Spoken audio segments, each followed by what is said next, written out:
My girlfriend's best friend thought I was a gold digger, not knowing I was worth millions. I'd been dating Isla for 3 months when she wanted me to meet her best friend at this Italian place downtown. My palms were sweating because Isla meant everything to me, and her best friend's approval was huge for her. Just warning you, she said. Josephine can be really protective. My ex pretended he was struggling with money, but was actually bleeding me dry. Now she thinks every guy is going to do the same thing. Little did either of them know I owned the restaurant we were dining at. I even had 7 across the country, but I learned money changes how people see you, so I kept my mouth shut and dressed casually. Josephine arrived late, and the way she looked me up and down made it clear she'd already formed her opinion. She wore this designer dress that probably cost more than most people's rent, and her smile was the kind that didn't reach her eyes. After the initial introductions and an awkward hug with Isla, we all sat down, and the waiter handed us the menus. But before I could open mine, Josephine reached over to help me with it, turning the pages like I couldn't manage it myself. I had to hold back my laugh, knowing I approved everything on the list. When the waiter came back, she ordered for me before I could speak, telling him to make sure my pasta wasn't too spicy because this one has a sensitive stomach. She grabbed my hand for a handshake and announced it felt like a dead fish. Then, she looked me in the eye and asked if I ever carried Isla's shopping bags, or if I was the type who let women do all the heavy lifting. Throughout dinner, she kept pointing at me directly, commenting on how I held my water glass with both hands like a child, how I dabbed my mouth instead of wiping it like a man, and asked if Isla felt safe walking alone with me at night since I clearly couldn't protect anyone. Josephine then leaned forward and stared directly at me, saying this was probably the nicest place I'd ever eaten, and that before Isla, I was probably surviving on dollar menu items and ramen. The irony killed me since I ate here 3 times a week at my own chef's table. She pointed at my clothes and said,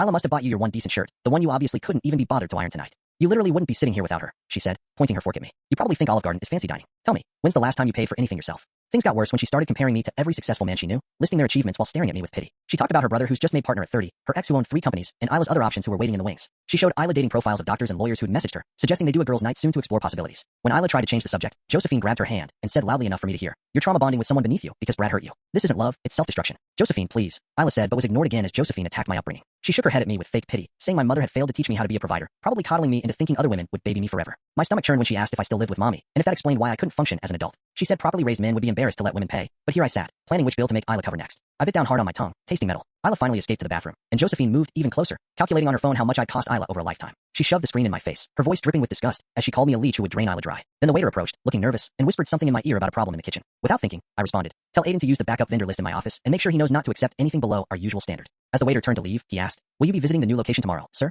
I said I'd be there after lunch. Josephine's hands started trembling. Your office? New location. The pieces clicked together in her mind as she stared at me in horror. Isla returned to find Josephine's face bright red, her hands shaking as she knocked over her wine glass. I'm so sorry. I didn't know. I thought. She stammered, unable to finish a sentence. She frantically tried to explain she was just protecting Isla. I made such a fool of myself, she whispered, tears forming in her eyes. She begged me not to ban her from my restaurants. Actually begged. As we left, I finally spoke to her directly. My mother did teach me well. She said, Real men don't need to announce their worth. She nodded, too mortified to speak.